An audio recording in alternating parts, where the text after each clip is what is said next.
Hello mga ka-OFW. Ito tapos na po tayo. Ito na po yung part 2 ng ating pag-grafting ng ating mga mansanas. Apple grafting. So yun to po, nakatatlo na po ako. Ito na po yung part 2 natin. So ito po yung ating crimson apple. Dwarf crimson apple. Ginrap po natin siya na gala. So ito po yung isang ginrap po natin, no?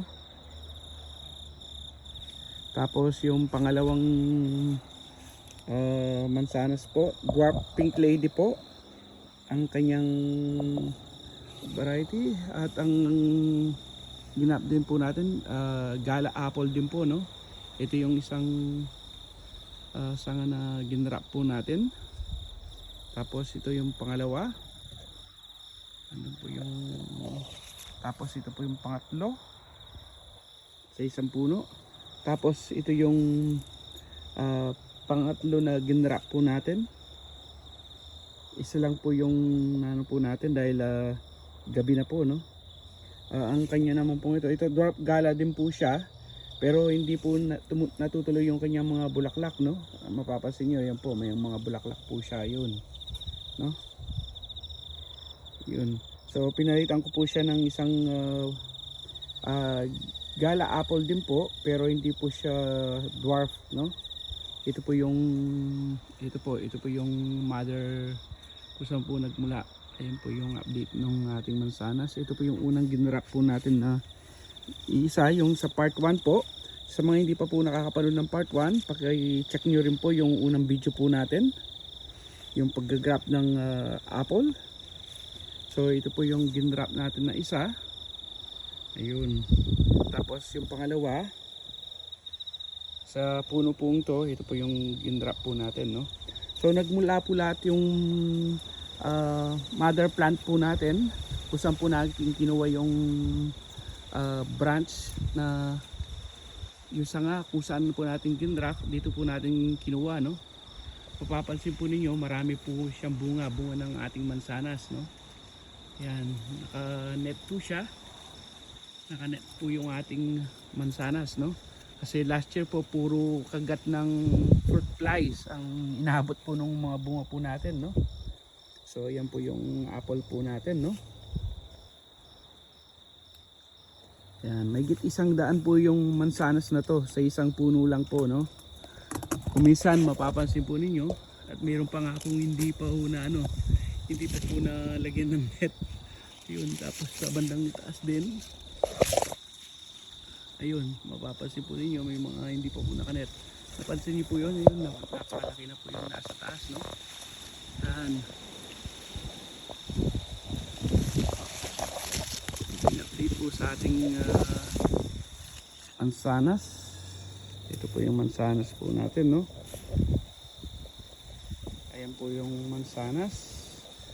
Dito po natin kinuha yung sanga na ginrap po natin sa mga nakapasupa na nakapat pa na mga halaman ng mansanas, no.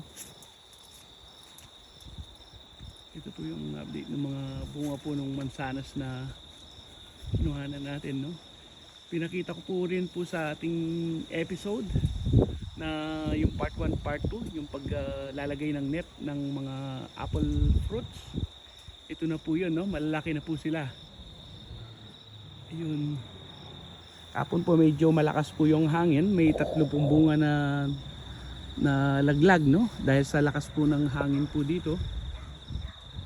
Wala naman pong ulan pero malakas po yung hangin. Ganyan po talaga kapag spring po dito sa Australia. Pag nag-change po yung weather from winter to spring, malakas po yung hangin. Ganun din naman po pang spring going to summer, ganun din po yung mangyayari, no. Malakas din po yung hangin, tapos parang may bagyo pero wala naman po, no.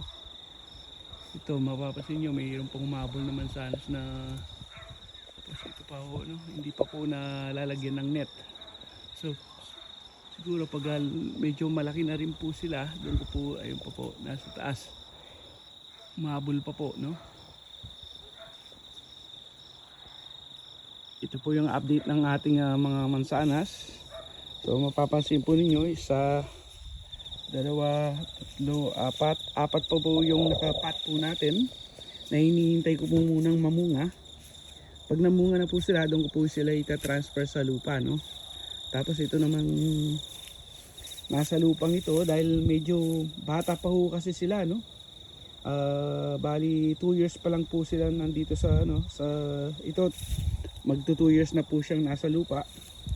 Pag nasa 3 to 4 years na po, doon po talaga sila mamumunga, kamukha nung mansanas na to. Nasa ano na po ito, nasa 7 to 8 years na po siya, no? Yan. So ito po yung update po ng ating mga halaman na mansanas dito sa Dalby. At tunay nga po na nakapag-produce po tayo ng mansanas na namumunga dito sa Dalby. So sige po mga ka-OFW, tsaka po pala sa mga hindi pa nakapag-subscribe, paki-subscribe naman po. At paki-click na rin po yung notification bell para updated po kayo sa tuwing mag-upload po ako ng video, mano-notified po kayo. O sige po mga ka-OFW, hanggang sa susunod po, kita-kits tayo ulit. Bye bye.